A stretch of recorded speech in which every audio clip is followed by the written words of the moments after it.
Dear listeners of the Female Guides Requested podcast, welcome back and happy Wednesday. This is your host Ting Ting from Las Vegas.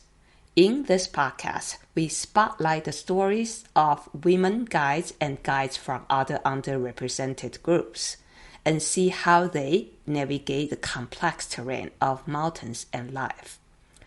Today, we are thrilled to host a true veteran of the backcountry, Natalie Brechtel. With over 2 decades of professional experience, Natalie's journey is nothing short of breathtaking. She's gone from guiding in New Zealand to spending 10 seasons working for the U.S. Antarctic Program as a field safety coordinator and Mountaineer, all while contributing to the high-stakes work of Yosemite Search and Rescue. Natalie is the founder of Gutsy Journey, a business dedicated to building deep-seated confidence in the outdoors through a unique, holistic lens that combines wilderness medicine, strength training, and functional nutrition. As you will hear today, the name Gutsy Journey perfectly embodies her philosophy. It's about trusting your intuition and optimizing your health to make critical life-saving decisions. In this episode, Natalie shares her powerful insights on the importance of never outsourcing your decision-making in the field, why she prioritized working with clients who are invested in the process of learning, and how she shows up every day as a strong female role model in male-dominated technical spaces. If you are looking to turn your physical and mental fortitude into unshakable outdoor confidence, stay tuned. Let's dive in with Natalie Brechtel.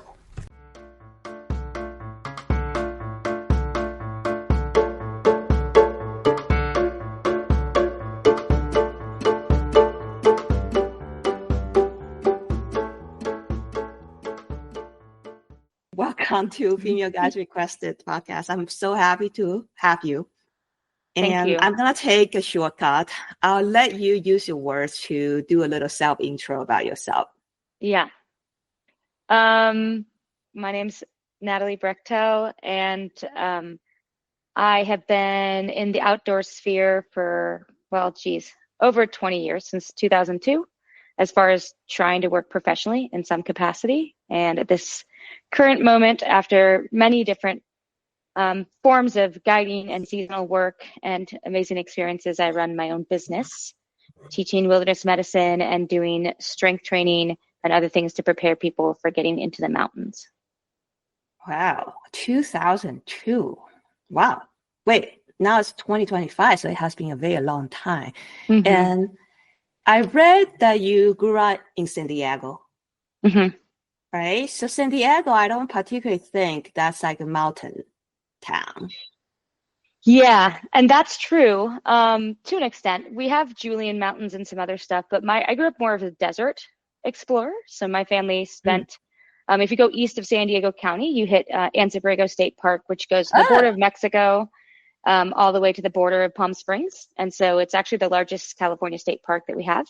It's a ton of open space. And so in the good old days, with my parents' split window bus, we would go out camping every year for Thanksgiving, just driving as far down the roads as you could get in a non-4-wheel drive vehicle, and camp out for the whole time. We do that usually for Thanksgiving, for Easter, and probably another time or two throughout the year. So that's where I spent my time outside. I see. So you play in the desert a lot. I've actually been to that park to see wildflowers. Mm-hmm. Yeah. So spring and the Easter time, we would often, if it was a good year, you get just gangbuster wildflowers everywhere. And so that's certainly where I fell in love with being outdoors. I grew up by the beach, and so I was also at the beach all the time. My dad's a surfer, but my real passion was formed more in the desert environment to start. Yeah, and how did you find, because I know that you did climbing and other pursuits, and you also found some like first ascent in the AAC, the journal. Yeah, true. So, well, when I was in the deserts as a little kid, I always wanted to camp near where there were rocks, and I always wanted to scramble and explore. And it's kind of like well known amongst my family that I would throw large tantrums if we didn't. And so I was pretty forceful in making sure that we could kind of hike up some of the peaks or just go scrambling. And so I thought I would like rock climbing, but I didn't start rock climbing until sometime in college, and then really took off with rock climbing after doing a climb in Tuolumne that was a multi-pitch. That was a very pivotal moment for me when I realized that I actually enjoyed climbing. Prior to that, I kept trying it, and it had been single pitch or bouldering, and I would enjoy the movement for the day, but I wasn't inspired. It took long multi-pitch climbing to get me inspired. I see. And what did you study in college? What did I study? I studied physical anthropology, and then basically exercise health science, which is kinesiology and physiology and nutrition, and then personal training. And so it's not anything to do with the outdoors. I was doing research on female and distribution of body fat and nutrition and evolution, and was very much in the physiology and exercise world. But I had joined the university outdoor program in college, and so I got involved with all sorts of things there. I see. Well, but I know that currently right now you do use what you learn in college. But then right after college, did you jump into the field, the fitness field, or you start guiding and lead outdoor trip?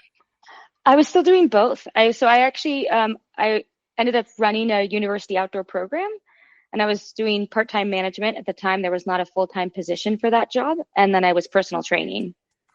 And I reached a point kind of after college where I knew I wanted to still explore, and I wanted to kind of enhance my skills. And so I moved to New Zealand and guided there for a season, and then got hired back at the same university, but now as a full-time job. They had kind of expanded the program and brought me back on. I started running the outdoor program for a UC system. I see. So you have the personal training, trainer, outdoor programs, guiding. You kind of like juggling a lot of different jobs. Yeah. Eventually, it kind of all was just for the university. So I did about 5 years. I did 10 years total at the university, but 5 years as a manager. And I was essentially training over 100 staff. Would select the staff. We'd do a 6-month guide mentorship program. And then I would continue to work with them over the years that they were at the university. And I would give them more advanced courses or trips and skills so that they could then bring those skills to their own lives. And then they would still teach the baseline trips. So I was guiding the guides, and the guides were guiding the recreational trips. Sometimes I kind of envious about university program because I think they have more structure about the guide mentorship than most of guide services, I would say. I mean, 100%. It's actually one of the hugest gaps we have in the U.S. guide system. I mean, we have very limited to essentially one program right now that's a corporation that's offering certifications, right, to guides. And those certifications are costing someone as much as a university, but they do not provide the mentorship. Like, what you're going to get is a course that's going to potentially teach you skills, and then you go off on your own time to get all the practice with that, and then you get tested on those skills. But if you go to other countries, they have university programs that are full-fledged programs that last multiple years, in which you are both getting taught the skills and the mentorship along the way to learn them.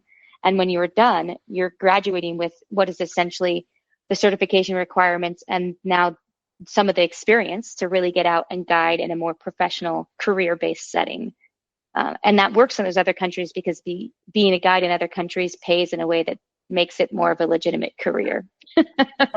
I like that why you say this, because it's so hard here in the States that when I just started to find mentorship, and then I'm just like, when you just start out, you didn't have that much money to hire a guide, right? So the structure is totally not set up for that. So I guess we'll totally come back to mentorship because I thought that's one of your passion. Mm-hmm. And but I want to understand a little bit background story. So I also saw some search and rescue stuff, like YOSAR, and then even this big trip to Antarctica, also related to search and rescue. And can you tell me how you got into search and rescue? Yeah, I guess it actually started when I started going down to work for the US Antarctic Program. It was in 2011, and from the very first season, when we're in these really remote field situations, they try to gather people with additional skill sets that could be useful. And so I went down for one job, which was not outdoor based, very much not outdoor based, it turned out. And then they also brought me on as auxiliary medical because of my medical skills through some of the like wilderness medical courses, EMT, stuff like that. And then they brought me on as auxiliary to the search and rescue team for the Antarctic program.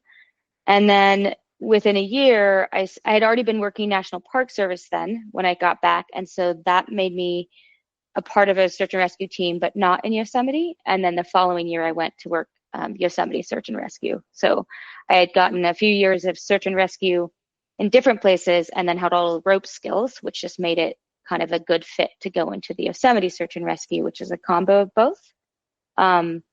But ultimately, in those 10 seasons of working in Antarctica, I eventually worked into a job that specifically is called a field safety coordinator. And a part of the job description is actually search and rescue. So I spent many years where we would train once to twice a week as a search and rescue team professionally to be ready to respond. And then currently now I volunteer in my local area with a search and rescue. Wow. And Antarctica, I mean, I always want to go see the penguins, but I never make that far because it's cold. And you mentioned New Zealand, and then I saw on your website that you travel all over the place.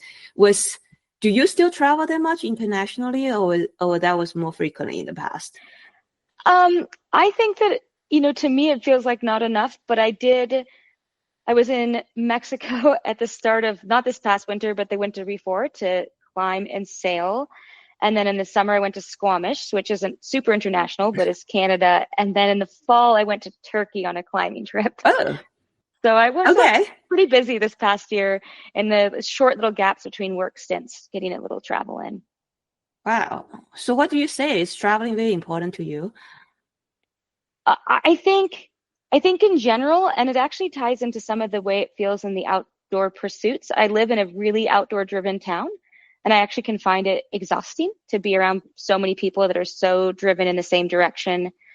And there's just something to be said about like when you're in your own community, sometimes behavior just changes. And when I go to travel, not only am I experiencing new cultures, but I see their own outdoor spaces from that fresh set of eyes and have a way to appreciate it or take advantage of it more. And also with zero expectations, get to go out there and climb or explore and just really relish in these wild spaces that are unique and different.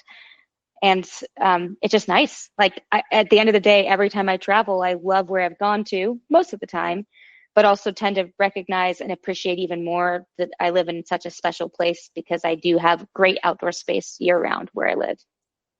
And then when you say the people in where you live right now are very motivated, you said I forgot what you mentioned. So that's not San Diego, right? You're talking about Bishop. Yeah. So in Bishop, California, so it's a bit of a climbing mecca. And I mean, certainly in Mammoth, the skiers as well, but many people move here. We call ourselves transplants because of the outdoors. And that's great. Like it's great to have people come and appreciate the space and want to grow in their own personal ways. But for the most part, and we do actually have a number of professional folks who live here who are at a professional level in their discipline or sport. But we also have a lot of recreationalists that approach it as a professional. Like they've put that much time and effort and halt all other aspects of their life to focus on their outdoor pursuits, but it still truly is just a recreational thing for them. And there are only so many times you can sit down at a table in a restaurant or at the brewery and want to have the conversations about what everyone climbed for the day before. Sometimes you're just looking to have a conversation about something else. And that's, of course, that's only one aspect of this community, but it can come off pretty strong. And yeah, it's like nice to take a break and just see other aspects. I see. Yeah, I definitely hear similar stories for people coming from, they work in Yosemite, or some guys, they say dirtbagging in Chamonix, and then the atmosphere is quite competitive, and you feel like you need to do the next big thing. Yeah. I think we don't have too much of a push for super big things per se. Chamonix is one I've heard a ton about. It sounds really quite intense, that environment. But I would say there are times where people, the response is like, well, did you do anything cool? And you feel like if you were to just have repeated someone else's route or just had a casual day in which you ski on groomers, you're kind of like, no, I haven't. But to the average person, right, especially the people we imagine that we have experienced as guides, what we're doing is cool. Like just skiing well in a groomer is a really exciting experience for someone. Climbing a single pitch somewhere that's a new, harder level than what someone thought they could do, or even their first time doing, is amazing. Like those opportunities for people are sometimes the highlight of their year, but we do them all the time and kind of take them for granted and escalate them up. And that's, I think, like it just refreshes you to be in new experiences, go other places, and see how other people interact with their environment. Nice. Yeah, I know it seems I'm being asking a lot of random questions, but what I'm trying to find out is, so right now you have your own business. You call it Gutsy Journey. Mm-hmm. And actually, I'm really curious about the name. Can you tell me the story? So the name Gutsy Journey is because I really believe in going from the gut first. And it's a double-edged thing for me because I also went to school for holistic nutrition later in life and like gut microbiome health. And our gut sends a lot of signals with our intuition and a lot of messaging. And so it actually still all ties together when you think about honing your own ability to hear your inner voice and your inner guidance and how that makes better decision making in a kind of backcountry setting or guiding setting, and emergencies, which is a lot of what I'm training people for. And so I really like the idea of the gut focus. And so it came from there. Nice. So you actually meant the gut and then the gut. So it's like double meaning right here. Whew. And when did you start that?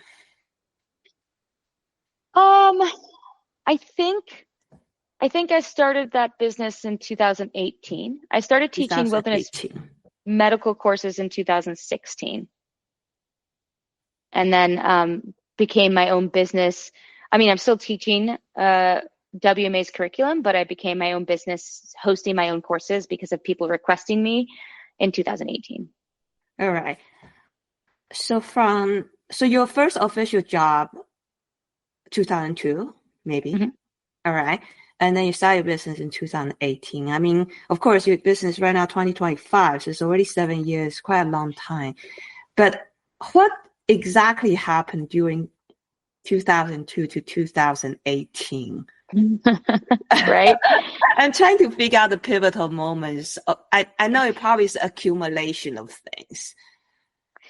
I think that so from 2002 to 2011, you could kind of like outside of a stint where I guided in New Zealand, I really was steeped more in outdoor education because that's how it works at the university. We're guiding, but I would call it pretty light duty. By no means in a way that's diminishing, but the skill sets we're expecting, the level of remoteness is kind of a little bit more tamed for good reason, because, more risk is more complexities and we need to build up those skill sets. And so I'm working within that realm. And there were some elements of like, I was building a mountaineering program at my university and still kind of growing my skills. But it was in 2011, I started working for the US Antarctic Program. And when I did that, that was me really feeling like I had to branch out and not be at the university for the next 20 to 30 years, because that wasn't the only place I wanted to be experiencing skills and learning. I knew that the Antarctica is not really outdoor job. Oh, my jobs were all outdoors. Right. Minus my very first season. Okay. They were all outdoors. Right. I mean, what I meant is it's not guiding, but you definitely work outside as well, right? Right. So initially they weren't guiding there wasn't guiding minus the SAR team stuff. But actually over the 5 seasons that I finished up with there, I say finished, I couldn't go back, who knows. I was guiding. So I was actually Okay. guiding the scientists. When they go into technical terrain, they would take one of us. We're essentially the mountaineers, as well Oh, as we okay. teach field safety. So we do remote survival teaching, so people can survive for 3 days off of these little like emergency packs that they carry with them everywhere. And so that would be, you might like do an overnight snow camping school. You would teach people how to light stoves efficiently, build snow walls, keep things staked down in a storm. And then you would teach them about cold injuries, which tied really well into what I was already doing with wilderness medical courses.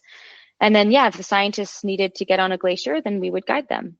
I was in charge of the sea ice. And so I spent like over half my job was essentially establishing routes for scientists on the sea ice that could be safe. And the sea ice kind of moves and changes. And so I'm updating that. And then there were areas of the sea ice that were too dangerous for them to do their science alone. And you'd go out for the day and guide them to keep them safe in the terrain.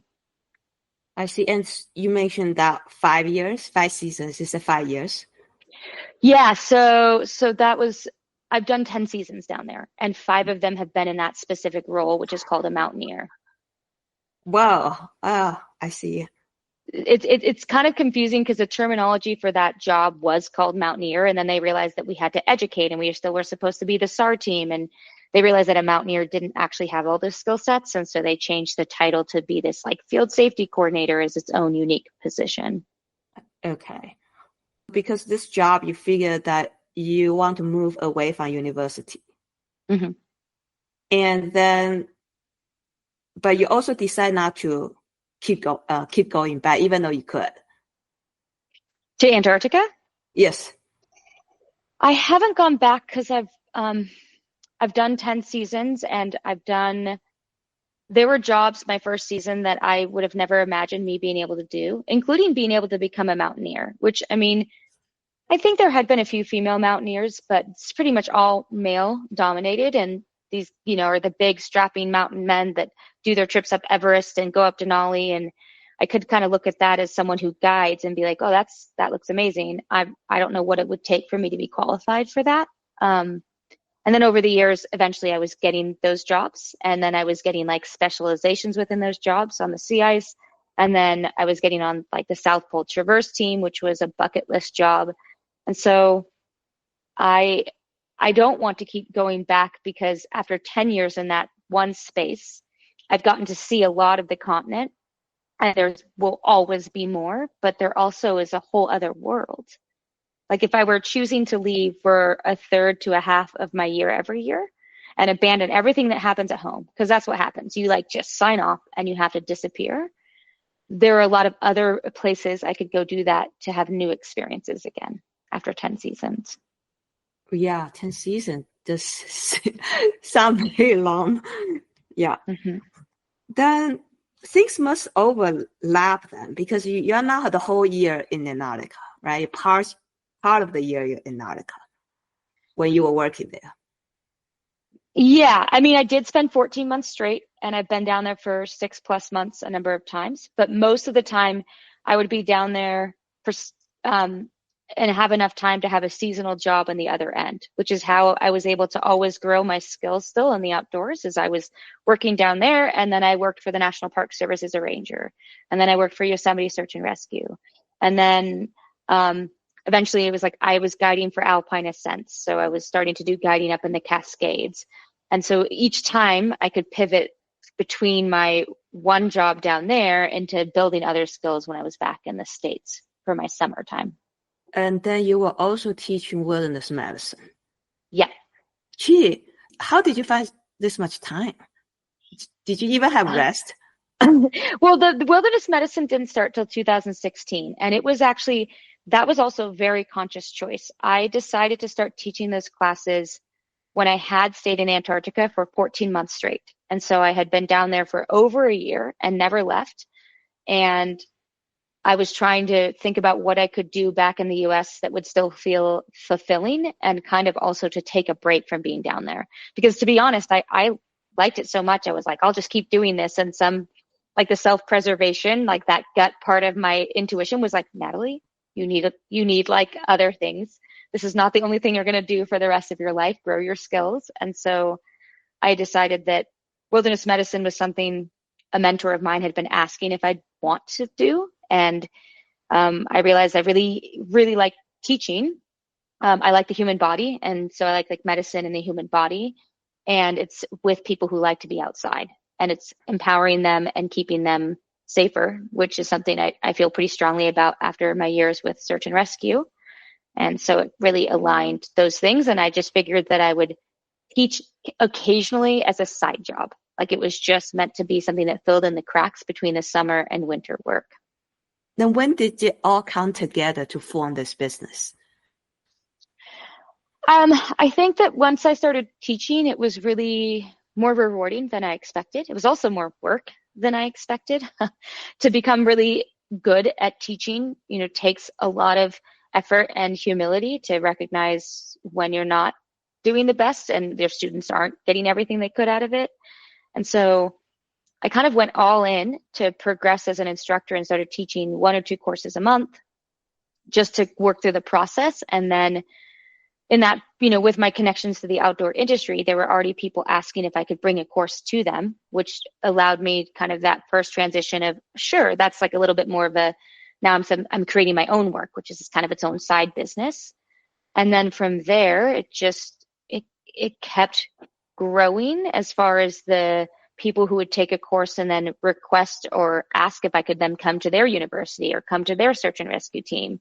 And so it kind of, that part was taking off on its own as one builds up their reputation. But for me, I was just feeling really like in alignment with my own personality traits and my own skill set and my own values when I'm teaching. It kind of just brings that all together. And I have this really diverse background at this point of where I've used the skills of wilderness medicine in the same types of jobs some of the students are looking to get, or in the same types of recreational situations that folks are taking the courses for.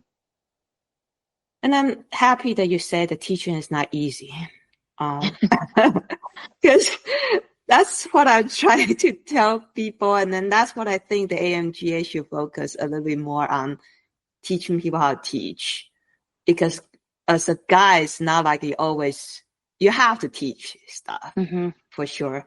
And all right. And then so the Gussie journey, I saw that on the homepage. I assume that's your mission statement: building confidence in the outdoors through wilderness medicine, strength training, and functional nutrition. Mm-hmm.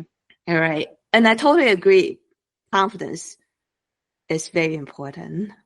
And you're also talking about your approach in your YouTube video about this mentorship. So what exactly are you trying to build? What kind of program that you're trying to build? Well, I think for me, it just is, it's so multifaceted when I'm working with a group, because there's the nuts and bolts of a program in which you can give people skills. So you can teach people how to walk on snow, or you can teach someone how to tie a figure 8, or I can teach someone how to give CPR. But it's totally different to allow someone to feel like they understand when and where to use that, and they feel confident about using it and confident about asserting like when to step forward in a situation. And I think teaching those classes, I can get people a certain direction, but there are definitely times where someone isn't confident. And in my mind, there's this like, if we then add in the element of some of the strength training, it's funny, like whether or not that ever got used in the capacity of going outside, when someone feels physically stronger, they've reconnected with their body, then they frankly like tend to feel more confident and more strong when they're out doing their next skill set of something. And so that seemed like something that was really well in alignment. And the nutrition is probably probably most unique thing, but frankly, when people's gut health is off, it actually can create a fair bit of anxiety and disconnection of the gut and brain communication that happens with the vagus nerve. And so some people just have approached with that being a component of what's going wrong. And usually it's like, well, we get the gut to work, you're feeling stronger, and now you have the skill set you're looking for. Then people just get more confident, and they're more confident to speak up when something feels unsafe. just to say what is within their capacity or not, and not have an attachment to some kind of negative experience. Like saying that something is out of your limit or skill set shouldn't actually be negative. It should just be a component of good dialogue between outdoor recreationalists. But you have to kind of feel confident enough to handle that and be like, yeah, actually, that looks like it's kind of not a good idea for me. In my mind, it's very hard to define mentorship. And so my imagination is like in the past, I have some mentors. It's not really formal instruction. There's some instruction for sure. And there's also some companionship that I feel that I can do things under supervision. So if I make mistake, I will be fine. Mm-hmm. And then, so it's kind of like the mix of formal instruction and coaching and just being there. Mm-hmm. So I was wondering, is that also part of your approach? Is also your approach too, or do you have different definition for mentorship? Yeah, I think that sounds like a great definition. I'm sure we could come up with a few. I mean, I think there are formal classes, right? So there's that component of what I can offer.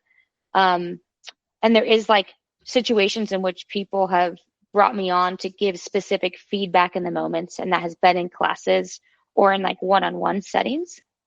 And then in general with my business, just like what you're saying, there's just room to like reach out. And I think the mentorship aspect to me, where that really came from is I know that I benefited because I got to be with a family that liked to be outside. And then I got to be in an outdoor program with other people who like to be outside. And then I got to pursue friends who like to be outside. And it was all still prior to a massive amount of social media, which allowed me to seek out people who were doing something similar at my level, above my level. And in some points, within my early 20s to mid 20s, I started like seeking out other women who wanted to get into climbing, but didn't have the skill sets I did, and asking them to go climb with me in Joshua Tree in groups, just to engage in that process of like how we distribute out knowledge to people as a resource. And so when I offer mentorship as a general idea, I have my former students are on newsletters. I give them my email, and they will email me and ask me questions about conditions, or email me after something has happened to them and they want just to debrief or have advice. And so I am essentially available for that. Like, you just want someone who you feel like you can relate to, that might have had similar or at least have insight. And I try to make myself available just in general to my my network of people. I see. And right now you're offering, okay. So you have formal classes, right? And which is maybe a bigger group setting. Mm-hmm. And do you also have private coaching style thing, or maybe more like guiding sense, more like one-on-one or two-to-one, and just giving feedback and or suggestions or stuff like that? I have, yeah. Based off of requests, I have done personal custom training and programs or custom mentorship to match kind of where someone's at. Some people have just wanted to, in more of that like coaching, almost like career coaching, they've wanted to reach out and have conversations about how to approach their next steps. Sometimes it's been really specific to, I have a lady who really wants to get more comfortable just kind of scrambling in third class or under terrain, but lacked the confidence to do that on her own. And so even just like starting with conversations and then looking at like footwork and skill sets and really translating that to like building up confidence. So yeah, I do the private coaching. I don't market that a ton or well on my website, but it's just as people have requested it.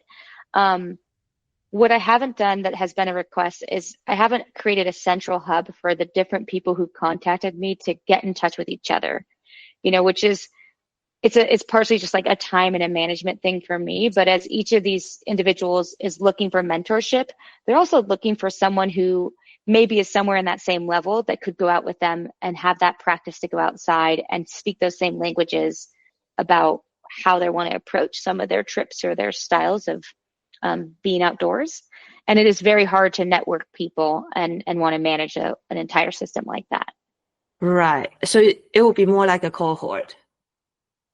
Or like almost if you have a website where you just allow people to start their chats, and start posting, right? We have like this, like a forum, right? I don't have a forum of the people that I have worked with, but I have had them ask me repeatedly if there were like other people, and there's just limitations with networking in that regard. But I do think that's probably where, some people come from maybe a location where there are like meetup groups or clubs and they can create that networking, and a lot of people don't, and it's really hard to pursue this stuff on your own.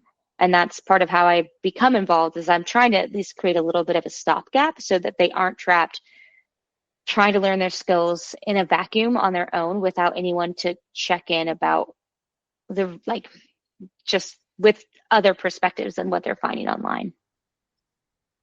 And of course, you offer service not just to particularly gender, but I think you also have a special place for women, right? I do. I teach, so I teach a lot of these wilderness medical courses. That's, definitely takes up a lot of time, and I get a fair bit of women in the classes, as well as people who are maybe non-gendered. And every class, the woman will come up in this class. It doesn't matter whether they are in their 60s or they are barely 19 years old. I will have women come up and tell me that it feels so inspirational to see me up there teaching. And so what it reminds me of is that there's still a lot of room to just stand strong as someone who's not the majority in a situation, and represent that, like, yes, I can be a woman, I can be a small woman, I can be feminine if I choose to or not, but I can represent these things and still tell you that I've been able to get into these other situations that are predominantly not open to women, and that I have been able to, to teach medicine is a male dominated thing in reality. Like, those Okay. courses are not, they're, like, medicine is still male dominated, but then teaching these types of classes is still pretty male dominated. If you imagine like a typical firefighter or paramedic, so pre-hospital care, which is what we teach, you're not generally going to first come up with an image of a woman doing those jobs, let alone being the one to go teach those classes. And then if you take mountaineering, definitely still pretty gendered difference, as far as the majority of people going up mountains. And so it feels really good to get that feedback, because I know for me that I didn't have examples of women doing the things I wanted to do once I moved beyond rock climbing alone. It was easy to find Lynn Hill and other Beth Rodden and these other examples of women that were, stellar in the world of climbing and progressing the fact that women can climb strong in their own way. But if you go into alpine climbing, mountaineering, you get into some of like the things that I've just have done for work, even search and rescue, right? There's no longer any woman, for the most part, that were examples for me in my younger years. And so I have a very, I get a keen sense of joy when I know that I can at least represent that these things are possible and show that to the younger generations of women, hoping that eventually it becomes much more the norm, and it's like not special to be the one doing that. Now you talk about it. Yeah, all my work for research, I guess, was taught by a guy, except for the last one I was with Brigitte. So it is definitely a male-dominated world. And I guess I always have a friend or two that's in search and rescue, and then in medical fields. I never thought that field is also quite male-dominated. So early on, so you didn't find like role models. So in that field, and then how did you punch through? I think I just knew that I really wanted to get into the mountains, and I wanted to climb higher and further in those settings. And so I just started asking to the people I knew who were starting to do that, or who had done it, and they were just all men. And so my mentorship in my earlier career was with men who were also trying to alpine climb and get out and trad climb. And that was lovely. Like, overall, I don't have complaints for that, but I think it took me longer to find my voice, or it took more extreme situations to find my voice, and speak up when things weren't going right, because there's such an easy default. It's so typical to kind of default some of your choices to the person who knows more. And then on top of that, it's not like there were other role models where I could be like, yeah, I like totally do know, like my instincts are right, and I do know what I'm doing, and I should say this, or, adjust our whatever decision making for the day is to make it safer. And so I think I got, really great experiences from that. But it took me a while to get more confident. And I think, frankly, it took one really intense situation, but I think in general, over the years, continuous reaffirmation that when I have had an instinct about what should or shouldn't happen, and this could be simple, like, do you think the snow will be bad? Should we bring crampons for the approach to get to the rock? And someone dismisses me, but I know I've actually been in the mountains a bunch that season, and I can generally know where the snow is. And I listen to them because I'm just like, well, they know what they're doing. And it's like a small little thing, but lo and behold, we should bring crampons, and I didn't. I really try to make note of that as I've progressed in my career, to remind myself that I should be trusting myself as much, and definitely potentially more, than other people. And at this point, with all the years that I've had, it's a little bit easier to actually default more to, like, I actually probably know more than most of these people about whatever this is. Like, I've been doing this for a while. But it had to start with still asking whoever was available and learning, and then exercising the process of getting to express my voice or my opinion with climbing partners and objectives, or even in a guide setting, and sticking with the partners that listened and getting rid of the ones who really just didn't. Yeah. And then, but to develop the confidence, it takes time. I think it takes time, but I also think for some of us, it comes a little easier than others. Like, some people have already learned how to say their needs and express in maybe like a situation at home that was more safe, of like, hey, no, I'm not okay with that. And that was actually respected. And they were learning how to set boundaries and learning how to stand up for themselves. And for some folks, their family has like zero conflict, and so nothing was ever expressed. Or in other places, someone might have expressed it and they got the type of response that would make it feel really unsafe to establish their needs. And I think it's harder when you come from those backgrounds. I came from a background of lawyers where everyone debates and everyone expresses very clearly, and actually, like, conflict, I don't want to say conflict, but debates and thus different opinions were pretty normalized. And so I think the leg up that I had was, I'd never thought that I was supposed to not say what I thought in a situation. And that could be, like, I could be hanging out with a group of doctors, and if I thought something different, I wouldn't be afraid to just say, well, I was looking at this and I was thinking that, just to see what they said back. Like, I should just say it. They can disagree. Right. But I think Yes. a lot of people are scared to make that first step. Right, because they probably look at it as conflict, because, like, I'm also coming from this background, I have to defend my thesis. So then debate is normal, just like you said, you normalize it. So then it's not personal, it's just talking about things. Yeah, but I think some people might think it could be personal, so they don't want to confront. And that also reminds me that I just told my students, I told them my biggest advice is don't outsource your decision making to anybody else. Yeah. And I think that's quite important. I mean, it's important in your career and your academics, but think about the consequences for our guiding. Like, we're trying to instill good thought process. I mean, at least for me, I want someone on a day of guiding to actually see a good demonstration of decision making. And you want them to not outsource that, because it gets people into trouble. Like, your instinct is everything is telling you that this is a bad decision, but this person says it with authority and with confidence and bravado, and you know that they've done more than you, and you outsource that decision, and you end up in a precarious situation because of it, when you knew that to you that was not the right decision.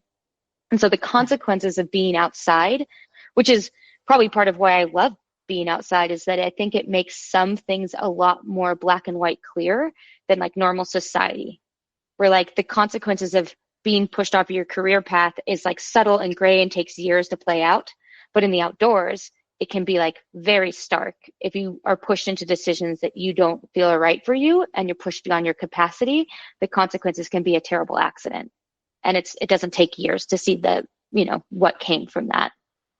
And I'm curious, so right now, that because you pay attention to this personal connection, mentorship, and for me, it's actually share a lot with guiding, right? Guiding is like me with a smaller group of people, so I get to know them really well. So I wonder how come that, well, you still guide a little bit, but it didn't seem the guiding really just grab you. Well, I mean, I've guided in the Cascades and then in the Sierras and down into, the mountains in Mexico and then in Antarctica. But if you think about the types of guiding I did, so when I worked at the university, people were invested in actually learning the skills for themselves. When I'm working with scientists, they're invested in truly collecting this, world class science for the pursuit of knowledge. And they do need sometimes like some regulation because the scientist is very much focused on what they're doing and not necessarily safety, but that feels very meaningful. And then when I guide and there are clients in a seminar-based guiding or even a single day of cragging, people are generally trying to gain skills. But there's a whole other style of guiding, which is taking someone who wants to get onto the top of a mountain. And they don't actually want to gain a single skill to get on top of that mountain. Like they're paying you, hoping that is a promise that you can get them there, to the point where sometimes you have to be like, I know you're paying me, but I can't make you take these steps and keep your balance. I cannot make you, I could carry a lot of the weight off of your pack, but I cannot do all of this. Like you will have to do that yourself. And that's the type of guiding that leads to more of a burnout for me. And it's part of why I started leaning more into strength training for the mountains. Was I have, these clients that are well-intentioned, but they have no idea what they need. And they are so ill prepared for what they're going to encounter in the California mountains, which we consider tame and quote unquote easy, but the elevation gain is massive and the trails can be super uneven. And now they have this heavy pack. And I just watch year after year, clients get destroyed halfway through the first day. And I can just tell that they're not going to have the capacity to get up the mountain because they just came in so underprepared. But they also weren't invested in the process to begin with. They're invested in the outcome. And so I just think there's different types of guiding. And for me, I have gotten a lot more out of people who are invested in the process. And so when I teach these classes and then someone wants mentorship, they're the people who are seeking knowledge because they want to own the process. Yeah, so you're attracted to those, obviously. And I talk to a lot of guys, and guys definitely also enjoying the people who are more invested in their own growth, for sure. What's your vision then next? Like this, so you have got the journey for 7 years now. Mm-hmm. Do you have like some sort of directions then what you wanted to head to? Yeah, that's a good question. I can't say I have 100% vision. I kind of tend to, what I'm noticing in life is I have a bit of a 10-year cycle. So 10 years of pretty secure, cushy university life and work, and then 10 years of seasonal life, kind of. It ebbed and flowed. I did eventually pay rent somewhere, but there was almost 7 years where I didn't even have a place that was home because I was on the move so much with work. And so I'm going to near that 10-year mark in a few more years of teaching these wilderness medical courses. And so what I can tell you is that in my own life, for my own growth, after you get that 10-year time frame and the amount of hours, I definitely am always seeking how else I can grow. Like a lot of my decisions in life have been recognizing that while I'm really good at the moment at what I'm doing, or I'm providing a service and people like it, that I'll stall out if I don't seek out more. Like what's going to make me continue to be of the best version of myself and best at the work that I do is that my skill set still grows and my growth is still in learning and also challenging myself. And so be that going back to school, be that changing the aspect of how I would run the business. I can tell that there will be something on the horizon. I just haven't really decided what. And the only thing I really feel is challenging right now is that, you run a business, and a small time business is just a lot of work as one person. And so it does, there are aspects like I would love to be doing strength training programs and like kind of woman specific ones that are boot camps getting into the mountaineering time every spring. Like I would love to just have a group of women that are dedicated to learning how to lift heavy weights, because whether or not they set a foot in the mountains, I promise they will feel more confident and more strong in their daily lives. And to be honest, it's going to be incredibly helpful and preventative for their long-term health to like put on muscle and build bone density in their 20s, 30s, and 40s. Like I would love to be able to launch that aspect of my business in a more full-fledged way. Because when I work one-on-one with clients, it's great, but I could like serve and reach more people in that boot camp environment, and they would then be learning to connect with each other. And the business model for me is to give people the skills so eventually they don't need me. So I like get myself out of a job eventually, because I want them to be able to go and do that. But I don't have the time with all the other work. But you certainly have these plans, right? So once you have the seed of that plan, then who knows? It can happen sometime down the line. Yeah. I mean, I could imagine even like just for all the guides and the female guides that are trying to get out there. And it's just when it comes to mountain guiding, rock climbing, like these days, there's so much, one of the things you're relying on is your body to perform. And it makes a really big difference if you have an injury, and you can prevent and really maintain for a longer life as a guide if you're approaching strength appropriately, and also like strength or range of motion for the extreme movements. Like there's so much support that could be done in that realm. I mean, I definitely agree. But there's also a limiting factor too, I found. So I have to adjust my schedule because I want to train, but sometimes my guiding schedule is so busy that once I get home, I'm like tired. So I couldn't do much. So I actually, this year I have a commitment to work less and to kind of get back in shape. And so I think it's tricky though, but I definitely understand because I love weight training and all those things. And I totally agree with you. Just like when you feel stronger, you're more confident. And then I'm mostly a climbing guy. So when you feel confident, because climbing is all in your head and you just move better. Yeah. And yeah. It seems like from your saying, it's like, okay, you seem to have a 10-year cycle. And for me, I sense that your approach of maybe not burning out is to kind of gauge whether you still have room to grow on your current line of work. Would that be accurate? Yeah, room to grow, or also to pivot. I mean, I teach these courses for Wilderness Medical Associates. I'm also their lead instructor trainer. So I'm in the process of mentoring instructors to be instructors. So that's, I guess, another way that mentorship shows up. And it's really great because I'm really passionate about making sure that instructors have skill sets to make sure that they are understood and at their best in their performance, right? I want those courses to be effective for the students. And so at some point, that means that then there are other people that teach some of these courses that I've established as like a standard. And then there's breathing room for me to move on to establishing new parts of the business. But as it is right now, we don't have a lot of instructors ready in the Western region to go and teach these courses.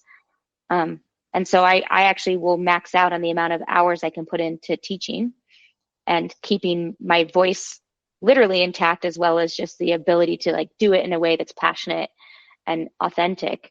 And so there's, like that sustainability. And so, it wouldn't be sustainable for me to add more without shifting something off the plate, but I'm going to shift because I have to grow.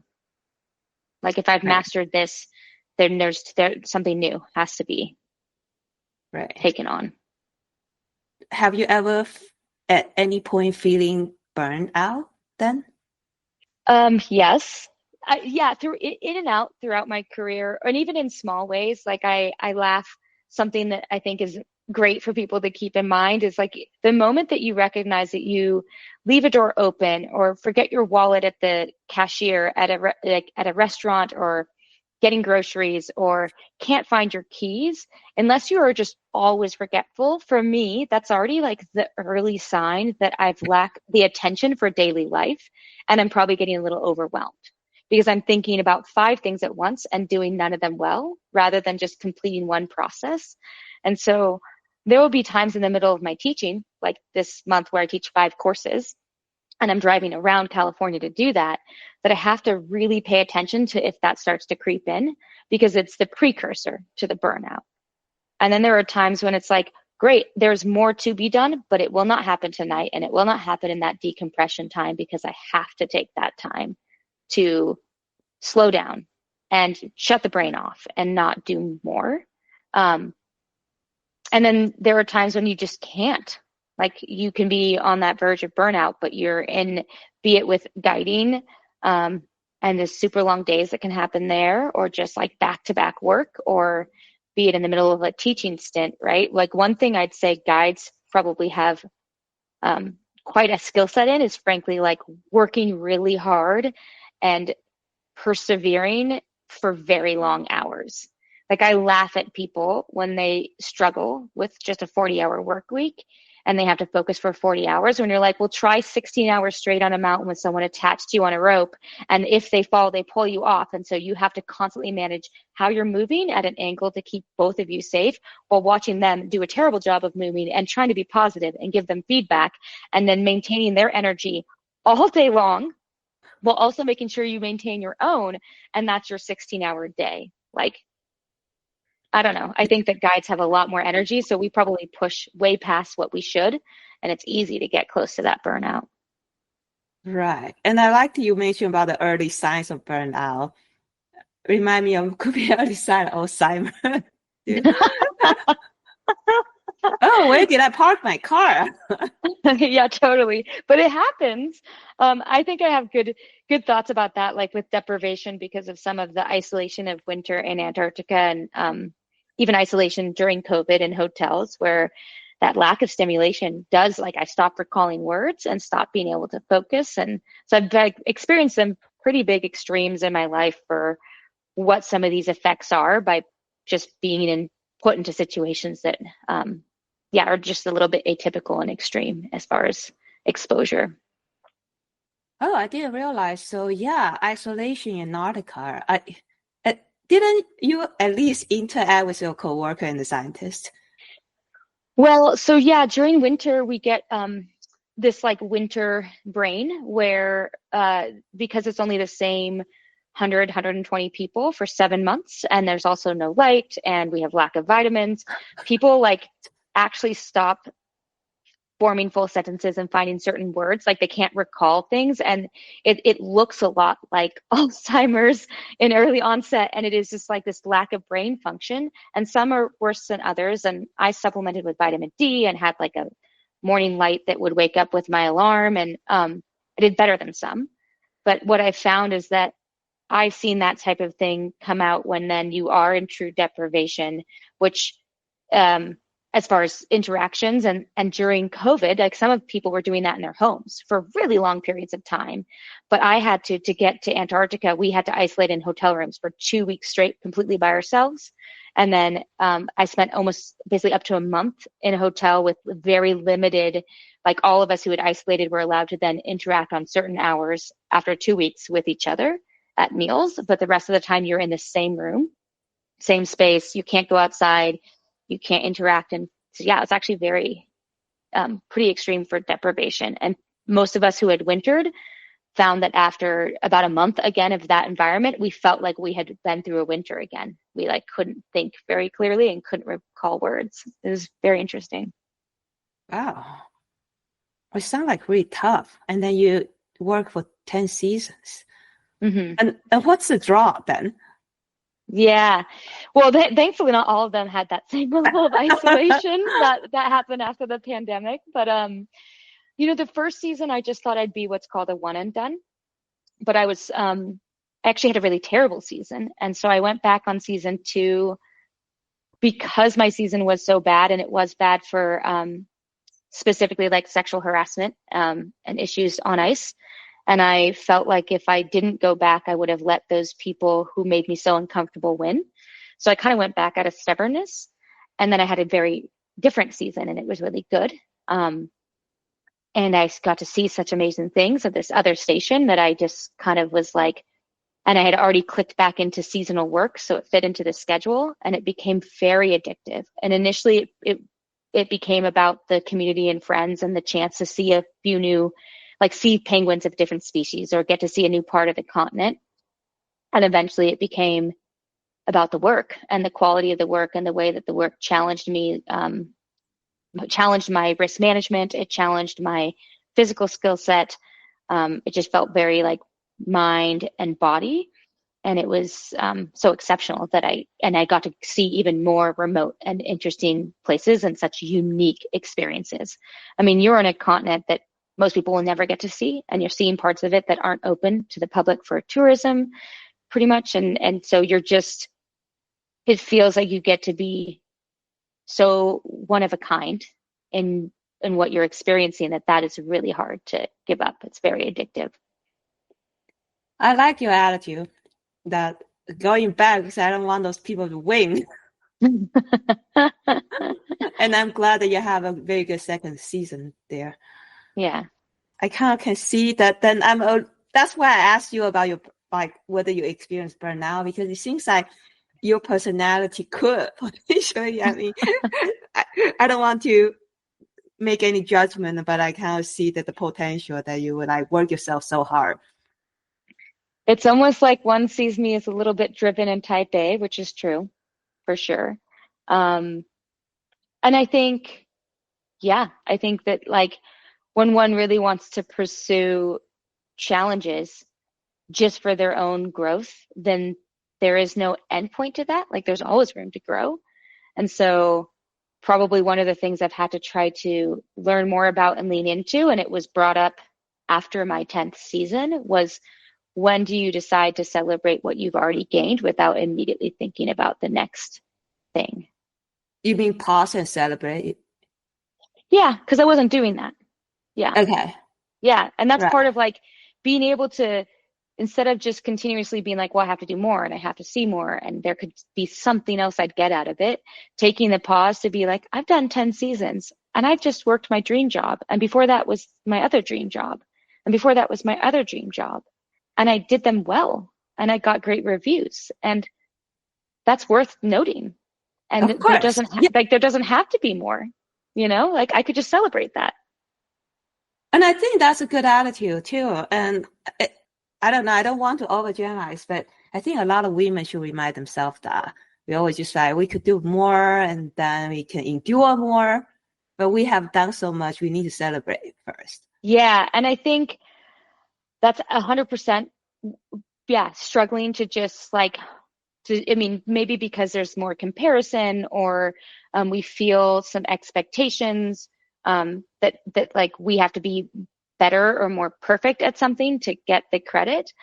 But yeah, like people need to celebrate. And I think I know for me, I was instilled with a really strong sense of trying to be humble.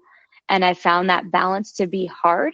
And so if you're trying to be humble, then are you allowed to draw attention to something that you've accomplished? And similarly, the outdoors makes things more black and white. And so instead of feeling like I should just be quiet and not draw attention, when there were questions of safety, I didn't hesitate to speak up and assert that concern or that need because safety was involved. And that just seems so much more black and white to me that it was like, well, forget being humble. No, I'm actually going to say this doesn't seem appropriate. Here's why, here's the risk, and here's how we should approach it better. Let's have a discussion about that. But I'm not going to introduce it softly and I'm not going to backpedal. I'm just going to actually say, like, this is the discussion we need to have. And I think, it's like that's easy in that space. And then in the personal life, way harder. Just be like, oh, I did something kind of cool today, or I feel slightly proud of myself. And, the whole entire tone and demeanor changes. Yeah, have to work on it. I can totally relate. And one last question. So you mentioned that you really like human body, Mm-hmm. right? So, and obviously you're so passionate about strength training, and you talk about nutrition. Actually, before that, what exactly is functional nutrition? Yeah. So functional nutrition would also fall under the kind of holistic nutrition. And gut microbiome is becoming its own branch of science. But prior to just focusing on the gut, there was this idea in functional and holistic nutrition where our cells are made up of our nutrients. And so, thus, if we either cannot absorb nutrients well or lack the nutrients, we are now not supplying our cells, which eventually make up our organs and our daily functions in ways that are optimal. And so, when you're in a realm of more of a functional nutritionist, my goal would be to support someone's foundational ability to actually digest well and then support their basic, not just their macros, so not just carbs, fats, and proteins, but mineral and vitamin balance and fat balance. Because once people get those things actually in better quantities and then absorbed, then all of their other functions improve. And so it's a very like holistic realm. So I might have a woman approach me with hormone imbalance and like really terrible symptoms for a period, and then we improve her digestion and how she eats, and all of those symptoms get better because of how they're digesting. And a component of that is then how the actual microbes of the body, it's just like a garden, right? If you feed it with the right things, then you grow the right type of garden, and you're not getting weeds and you're not getting overcrowded with one type of crop. And so it's just a very like it's still very scientifically based, but it's way more about optimal function rather than just like bare bones. Because a lot of medicine is basically like your liver is either failing or it's functioning, but no version of like what does optimal function look like for that? What does like optimal function look like for this other organ? And so the holistic nutrition just dives more into that. And what did you find interesting about human body? Well, I think the human body in and of itself is just the most immediately rewarding um, template for practice, right? And I think in particular with movement and exercise, because you feel your own body in movement, and then when you do things, you get that reward quite quickly, and be that like a better sense of balance, be it improving and your physical skills as a climber, be it pushing a heavier weight. And I think one of the things I found in university, I started doing research, and I realized at some point that I would be doing research for 20 years or more for really anything to come of it that was measurable or impacting people. Whereas like you can go and work with someone for 3 months and impact their life tremendously through that movement of the human body and through getting them to connect to their own body and connect to their own feelings for their body, as well as just the massive, like everything in our body is just a response to stress and how we stimulate it or, not. And that just really aligns well with some of probably the drive to be more impactful and keep growing in a more like instant gratification realm rather than 20 years from now with research and with patients that there'll be something measurable. Yeah. And I've been climbing for a long time too, but not until recent years I started to have wonder about the body too. And definitely it's all factor combined, like strength training and then more thoughtful about the movement and all that. And I'm curious, like you pay so much attention to this. How about your personal training fit into your busy schedule? Yeah. So, I mean, I do try to really support my foundational health, and that involves like the things I do to support digestion and good hydration, and good sleep, because that's a component of recovery. And then when you added in strength training, my strength training routines, I can get like a full body workout in 30 to 40 minutes with moving heavy weights. And so it's a little bit easier. And this is like, baseline, you're not adding in a bunch of really customized work if you're recovering from an injury or something very specific, but just like full body, I'm building muscle in 30 to 40 minutes, 2 to 3 times a week, which feels much more manageable when scheduled out. As long as you're near a place where you can move weights, that's that's part of how I got back into strength training in my adult life, was once I got more computer time and I couldn't just rely on my work to constantly have me move and stay in shape, was that it fit around a work schedule to actually see really measurable progress and feel it when out climbing or hiking in the strength of my arms and my legs and my core, with very little input overall. Like, it's not 20 exercises and 2 hours. It's 3 to 4 exercises and 30 to 40 minutes. So that's how I managed to get that fit in. I see. So you design a program that's more resistance oriented, but then you can fit in a small time frame, so you can spend less time. Yeah, 100%.